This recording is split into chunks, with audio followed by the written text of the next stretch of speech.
1984 para 2024, 40 anos depois, qual que é a importância do primeiro disco dos Titãs para a música brasileira?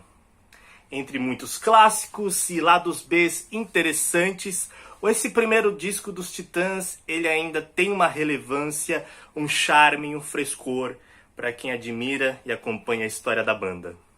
É sobre isso que eu vou falar hoje aqui no Discos Importantes.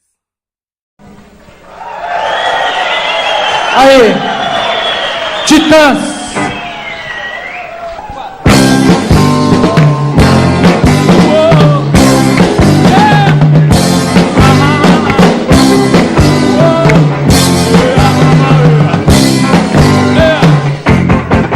Dizem que guardam bom lugar pra mim no céu, logo que eu for pro beleléu. A minha vida só eu sei como guiar, pois ninguém vai me ouvir se eu chorar. Mas enquanto o sol puder arder, não vou querer meus olhos se escurecer, pois eles querem meu sangue. Alô, alô, meus queridos amigos, minhas queridas amigas, ligados aqui no canal Discos Importantes. Eu sou Alessandro Costa e hoje nós vamos homenagear e exaltar a qualidade das canções desse grande disco aqui, primeiro álbum dos Titãs, que completou aí 40 anos nesse 2024, cara. Você imagina isso, 40 anos de um álbum, 40 anos que uma música foi composta, foi gravada, né? Esse primeiro disco aqui, ele é uma incógnita, né? Vamos dizer assim, porque ele é um pouco mal gravado, ele não tem muita técnica, mas tem muita influência, muita inteligência, é um discurso muito direto, né? O revezamento dos vocalistas ali, o rodízio nos instrumentos também, os caras já sabiam o que eles estavam fazendo nessa época, né? Além deles já terem esse desejo absoluto de fazer sucesso no Brasil inteiro e quiçá no mundo, né? Então esse aqui é o primeiro álbum dos Titãs e eu tenho um carinho muito especial por ele. Ele entrou na minha vida quando eu foi em 2006, eu já tinha 12 anos, embora eu já conhecesse Sonífera Ilha, né, o Marvin na versão do Go Back, o Babi Índio, o Go Back na versão do Go Back também, Querem Meu Sangue, do acústico, Toda Cor.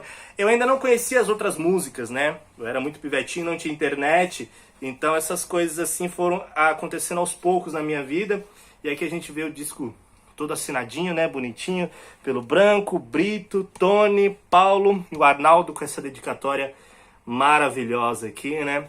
Mas pra gente entender o contexto desse disco, o porquê de algumas perguntas, né, a gente tem que voltar lá para 1984, porque o Brasil daquela época ele era muito diferente do Brasil de hoje, né? A ditadura ali, embora ela já mostrasse os sinais de fraqueza, ela ainda era decisiva em muitos aspectos da rotina do brasileiro, né? Especialmente no quesito cultural. Porque os artistas, quando eles lançavam os discos, eles precisavam levar as músicas no ofício da divisão de censura de diversões públicas, né? A tal da censura. Então, se a música não fosse aprovada, eles não poderiam gravar. E se gravassem, a música seria arriscada no disco, como aconteceu com a Blitz, quando eles lançaram o primeiro disco, né, As Aventuras da Blitz, ali em 82, mas isso não impediu que a Blitz abrisse portas para todos esses grandes artistas que vieram na década de 80, né? A importância da Blitz é muito grande, qualquer hora eu vou falar aqui só sobre a Blitz, tá no nosso radar, né? Então, os Titãs, nesse caso aqui, bom, para quem não sabe, você que está chegando aqui caindo de paraquedas nesse vídeo, os Titãs foram formados em 1982 no Colégio Equipe, ali por Branco Melo, Arnaldo Antunes, André Jung, Nando Reis, Paulo Miklos, Tony Belotto, Sérgio Brito, Marcelo Fromer e Ciro Pessoa, o saudoso Ciro Pessoa. Saiu da banda logo depois de, sei lá, um ano de formação ali, por divergências musicais, entre outras questões, e nessa época os Titãs se chamavam Titãs do Iê Iê. Olha que absurdo isso, que loucura, maravilhoso. E quando o Ciro saiu, o Iê Iê saiu junto com ele. Aí a banda passou a se chamar só Titãs, porque as pessoas falavam errado, falavam Titãs do Iê Iê Iê, né? Até hoje falam. Então ficou mais prático somente Titãs. E nesse primeiro período, né, que eles estavam ali em atividade, de 82, 83, eles tocavam em todos os buracos possíveis, né? Todas as casas noturnas aqui de São Paulo recebiam os Titãs. Eles iam desde boates gays até casas de chá. E as tradicionais casa noturna, as casas noturnas que já tinham aqui, né? Como Rose Bombom, Radar Tantan, Raio Laser, todos esses nomes geniais, né? E aí os Titãs foram descobertos pelo Peninha Schmidt. Peninha, ele trabalhava na Warner, mas ele também atuava como olheiro. Ele já estava de olho nessas bandas que estavam surgindo aqui em São Paulo, e numa dessas descobriu os Titãs. E aí ele fez a proposta para os caras, ó, vocês gravam um compacto, a gente vê no que dá, e aí, se der tudo certo, vocês ganham um disco inteiro, né? O compacto era para ser esse aqui. Só que aí os Titãs conversando entre eles, né, o Marcelo foi lá dar a notícia pro Peninha, falou, ó, compacto a gente não quer, porque somos em 8, né, são 5 cantores, então um compacto poderia não trazer pro público o que a gente é de fato, né? E aí o Peninha voltou, né, com essa recusa lá pro André Midani da Warner, né? O André Midani, para quem não sabe, foi um dos maiores nomes da indústria musical brasileira. O cara era tido como visionário e ele dava muita liberdade para os seus artistas, né? E aí então o André foi convencido pelo Peninha a deixar os Titãs gravarem um disco inteiro, coisa que para um artista que estava começando ali em 1984 era muito difícil, quase impossível de acontecer. E aí então os Titãs dessa forma gravaram ali no primeiro disco no estúdio Áudio Patrulha, que ficava ali em Higienópolis, aqui em São Paulo, né, que ele pertencia ao Tico Terpes, que ele era baixista do Joelho de Porco. Só que era um estúdio muito pequeno, né, um estúdio meio precário, assim, era um estúdio para gravação de jingles, né, e os Titãs estavam com aquela ânsia de falar, não, vamos gravar o disco, vamos lá, vamos fazer a música e não sei o quê. Só que essas limitações do estúdio e também da produção, o disco foi produzido pelo Peninha, o próprio Peninha. Isso aí atrapalhou bastante, né, além do fato de que, segundo o que o Sérgio Brito fala, é que os caras da técnica ali, né, os engenheiros, quem estava lá dentro da sala técnica, não deixavam os artistas entrarem lá para ver como é que as coisas estavam indo, para dar uma opinião, para dar um pitaco ali. E aí o Brito ficou muito puto da cara com isso. Ele gravou esse disco assim, fervendo de raiva e usando um tecladinho, né? O tecladinho do Brito era aquele Cassiotone, um clássico assim, né? Um tecladinho quase infantil até, né? Mas é isso que dá o frescor e o som para esse primeiro disco dos Titãs, né? Aquela coisa ainda pouco profissional, né? Que eu particularmente acho maravilhoso. Só quero saber do que pode dar certo. Não tenho tempo a perder. Só quero saber do que pode dar certo. Não tenho tempo a perder. Só quero saber do que pode dar certo. Entretanto, de qualquer forma, o resultado final desse primeiro disco dos Titãs, embora não tenha agradado tanto a banda, ele é muito diferente do que estava acontecendo no Brasil naquela época. Porque além dos Titãs, olha, a gente já tinha os Paralamas do Sucesso estourados com o Passo do Lui, Barão Vermelho, os Paralamas ainda iam estourar com o Passo do Lui. O disco foi lançado em novembro, esse dos Titãs saiu em agosto. A gente já tinha o Barão Vermelho com o Maior Abandonado, Bete Balanço, explodindo no Brasil inteiro. A gente já tinha o Kid Abelha, também, que eles tinham lançado o primeiro álbum. O Seu Espião, que é o disco que tem Alice Não Me Escreva, aquela carta de amor, Fixação, Pintura Íntima, Como Eu Quero. É um disco cheio de clássicos, assim, que também já estava estourando, né? E esse disco dos Titãs, ele flerta com várias vertentes da música brasileira, da música gringa. A gente tem influências de MPB, de reggae, de ska, até do brega, cara. A gente tem brega nesse disco, né? O Demais é uma música que eu considero brega, mas eu gosto bastante dela. E também versões, né? Marvin é uma versão de Patches, do Clarence Carter. Querem Meu Sangue, da Harder They Come, do Jimmy Cliff. Balada pra John Yoko, Ballad to John and Yoko, dos Beatles. Né? Então a gente tem muitas influências, além da própria New Wave também, né? Mas assim, de acordo com o que o Brito falou, essa sonoridade desse disco funciona melhor somente para Sonífera Ilha. Para as outras músicas, talvez, de acordo com o que o Brito falou, né? Talvez não caiba muito bem assim, né? Eu não sei, eu acho que o Brito... mas depois o Brito disse que ele mudou a opinião dele em relação a esse disco. Hoje é um disco que ele consegue ver com bons olhos. Só que, cara, mesmo assim, mesmo gravando o disco inteiro, os Titãs não conseguiram escapar disso aqui. O compacto foi lançado simultaneamente ao álbum e, de acordo com o que os caras falam, esse compacto atrapalhou as vendas do primeiro disco.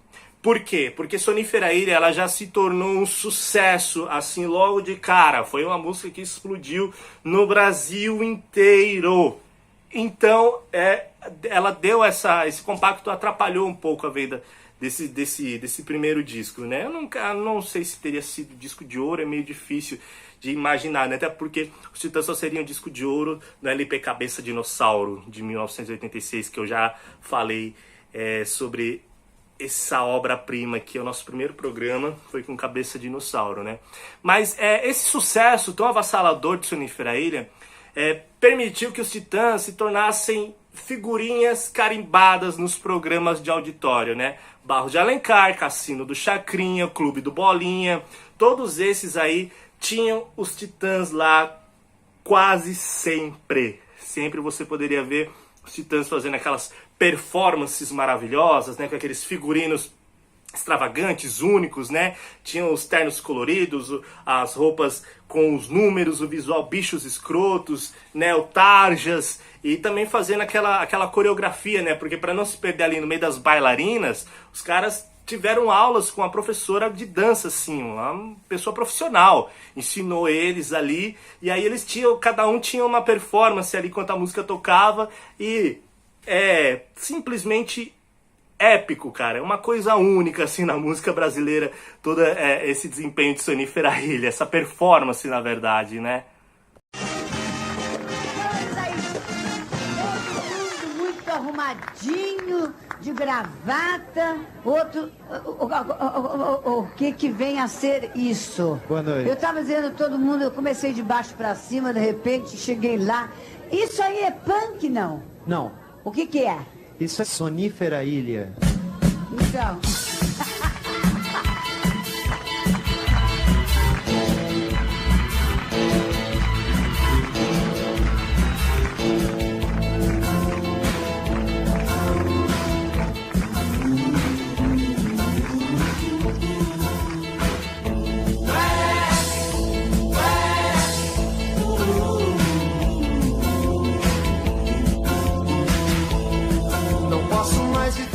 Ao seu ladinho, por isso colo meu ouvido no radinho de pilha pra te sintonizar sozinha numa ilha. Sonífera Ilha, descansa meus olhos, sossega minha boca, me enche de luz. Sonífera Ilha, descansa meus olhos, sossega minha boca, me enche de luz. E ainda sobre esse sucesso inacreditável de Sonífera Ilha, essa música ela era tocada 3 vezes nos shows dos caras na época, né? Porque eles não tinham outras músicas conhecidas, então Sonífera Ilha era tocada no começo, era a primeira música, depois mandavam no meio e faziam um bis para encerrar o show com ela. Simplesmente sensacional, até porque depois, para dar esse tempo, esse descanso em Sonífera Ilha, para ela não ficar muito desgastada e eles não ficarem conhecidos como artista de uma música só, entre 1986 e 1995 os Titãs não tocaram Sonífera Ilha em hipótese alguma, em nenhum show, em nada. Ela só foi resgatada ali na turnê do disco Domingo. E aí depois voltou e continua aí até hoje, sendo um dos momentos mais importantes dos shows dos Titãs, né? E foi nessa época também que eles começaram a tocar no Brasil inteiro, foram conhecer o Nordeste, tocaram em outros lugares que eles nunca tinham tocado antes, né? Então foi esse estouro de Sonífera Ilha foi mais que fundamental para a banda sobreviver e se reinventar, se renovar e partir para um próximo trabalho. Bom, mas qual que é o legado desse disco 40 anos depois, cara? Bom, tem muita gente que não gosta, né? Como é o caso do nosso amigo crítico musical, dentista Regis Tadeu. Regis, ele acha que o som do disco ele é fraquinho, que não envelheceu muito bem e a gravadora ainda perdeu as fitas masters desse disco, que impossibilita uma remixagem, né? Muitos outros jornalistas também não gostam, né? Como é o caso do Sérgio Martins, que viu os Titãs tocando na Fábrica do Som, ali entre 82 e 84, né? Antes de lançar esse disco. E ele sentia que o som da banda funcionava bem, a banda funcionava ali legal no palco, mas quando foi pro estúdio, parece que a coisa não funcionou muito bem, né? Uma pena. Bom, e o que os Titãs acham? Como eu havia falado, o Brito, ele não é muito fã desse disco, mas ele mudou a opinião dele ao longo dos anos. Ele consegue ver esse disco hoje com bons olhos. Ele acha que a sonoridade que ele tem funcionou super bem para Sonífera Ilha. Muitas outras músicas foram regravadas depois, né, em arranjos mais encorpados, como é o caso de Marvin, de Go Back, de Querem Meu Sangue, Toda Cor também, né, aquele arranjo mais elegante ali do volume 2 e tudo isso. O Branco também eu acredito que ele deve compartilhar da mesma opinião do Brito. E o Tony, eu tive com o Tony em setembro desse 2024, eu perguntei pra ele, eu falei, meu, o que é que você acha desse primeiro disco, meu? Como que você enxerga esse álbum?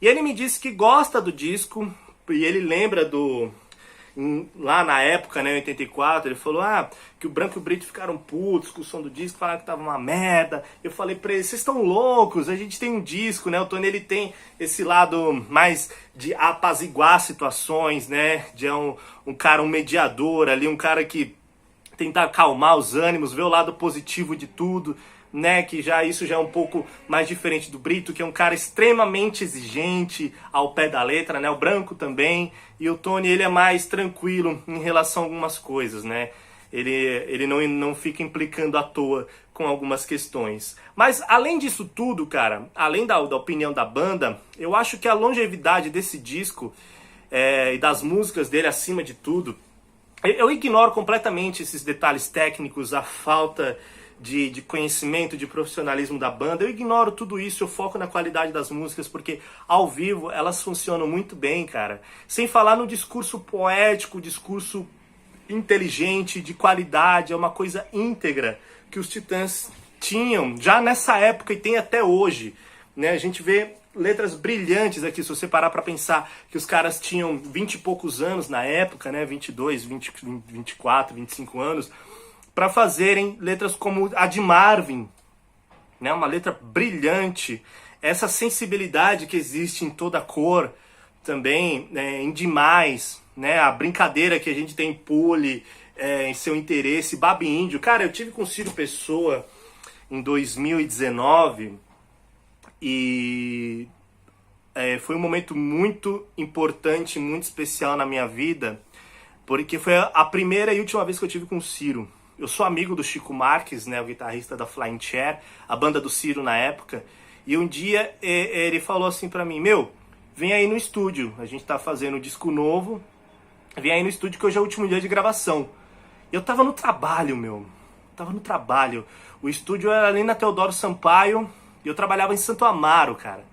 Eu falei, meu, putz, eu tinha aula na faculdade também. Eu falei, a faculdade vai ter que ser sacrificada, alguém vai ter que sofrer nessa história. Fui lá, meu, fui pra conhecer o Ciro, né? Porque embora eu fosse amigo do Chico, eu não conhecia o Ciro ainda. E o Chico sabia que eu era muito fã do trabalho do Ciro, tanto com os Titãs, na Cabine C, nos outros projetos dele, né? Os trabalhos solos também. E foi incrível estar lá no estúdio, comi uma pizza com os caras, sentei do lado do Ciro, assim, na pizzaria. E eu comecei, eu falei, aqui eu vou me esbaldar, meu. Perguntei pra ele como várias músicas foram criadas, né? E perguntei sobre Babi Índio, né? A terceira faixa desse disco. Perguntei, Ciro, como que foi a composição de Babi Índio, né? Que é uma música dele e do Branco. E eu esperava algo assim, meio revolucionário, meio filosófico, né? Na minha inocência ali, eu lembro que o Ciro, ele colocou o garfo no prato, a gente tava comendo a pizza, ele virou pra mim e falou assim, daquele jeitão dele. Acho que foi muita maconha. Falou desse jeito, meu. Eu não aguentei, eu dei muita risada. Então, e depois também Babi Índio foi regravada pela Flying Chair, né? Nesse disco que acabou sendo o último disco do Ciro, né? Quem é Ciro Pessoa, trilha sonora do documentário e tudo. E o Branco foi lá cantar essa música com o Ciro. Eu achei que foi algo brilhante. Se você nunca ouviu essa versão de Babi Índio com a Flying Chair e o Branco, ouçam, porque vale muito a pena. Tenho certeza disso. Eu me lembro que foi incrível, só nós dois tocando baixo e batera, assim, e cantando Babi Índio, Enjoy, Selva Coca-Cola. Me lembro que tinha uma folha de sulfite assim, eu fui escrevendo algumas coisas em cima do bumbo da bateria, assim, sabe? Pode ser que eu vá viajar nesse navio. Eu achei que ficou um arranjo bem especial, bem diferente do arranjo original. E é uma música que a gente mudou muito com relação ao que era. Com um punch a mais, ficou bem legal, respeitando, lógico, a versão original do Titãs, que é maravilhosa. Como vocês podem escutar agora.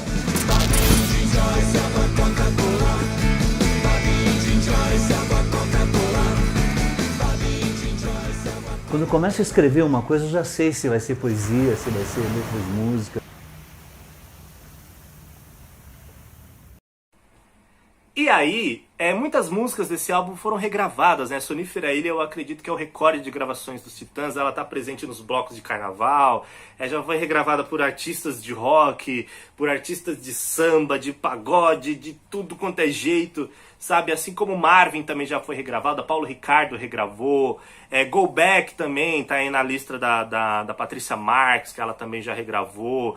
O Quer é Meu Sangue foi regravado pela Cidade Negra, né, em 1994, aquele disco brilhante, o Sobre Todas as Forças, e é uma versão incrível, que fez até um certo sucesso na época, né, e também, aí a gente vê, né, como que se dá a importância e o legado desse disco, que apesar dessas falhas técnicas, a qualidade é presente, outros artistas reconhecem isso, o público reconhece isso, e o disco tá aí, cara, 40 anos depois, ainda é bacana, eu gosto, eu sinto que ele envelheceu com dignidade.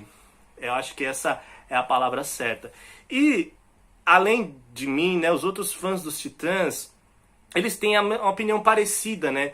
Que eles aprenderam a gostar do disco, como é o caso do Denis Viana, né, meu querido Denis, aí que comanda o Arquivo Titãs no Instagram, no YouTube também, e ele conheceu os Titãs ali pelo final dos anos 80, né, o Denis era moleque naquela época, ali adolescente, e, os Titãs ali naquela época estavam com Black Blonde, né, e aí só depois ele foi ouvir esse disco, ele achou estranho assim, mas ele aprendeu a gostar, aprendeu a respeitar, ele entendeu que era o início dos caras ali, e é um disco que ele tem muito carinho, que ele gosta bastante, ele sente que envelheceu bem, conversei com ele sobre isso, tudo isso que eu tô falando, que ele contou pra mim, e você pode ler também essa matéria completa no nosso blog, o link tá por aqui embaixo, em algum canto aí. Conversei também com a Luana Costa, minha irmã, que acompanha os Titãs aí na mesma proporção que eu, lógico que eu sou muito mais maluco do que ela, mas ela também gosta desse disco, ela adora Babi Índio, é uma música que ela gostaria de ver os caras tocando, entre outras músicas assim, e a capa desse disco foi uma coisa que chamou muita atenção dela, né, porque, 8 caras, olha que coisa de louco, né, e deu certo, 8 caras. Então, meus caros, esse é o legado desse primeiro disco dos Titãs, que apesar das falhas técnicas, da falta de profissionalismo, a produção ruim, é um disco que envelheceu com dignidade, sabe? Então, eu acho que a gente tem que exaltar essas coisas boas da música brasileira que a gente tem por aí, né? Então, ouça o primeiro disco dos Titãs no volume alto, ouça o nosso podcast, leia essa matéria completa lá no nosso blog, que o link tá por aqui em algum canto. Nos acompanhe no Instagram e mande sua mensagem. Fala aí o disco que você quer ver sendo homenageado aqui no nosso canal, no nosso podcast, na nossa página. Fico aguardando a sua mensagem, meus caros. Muitíssimo obrigado pela atenção e até a próxima.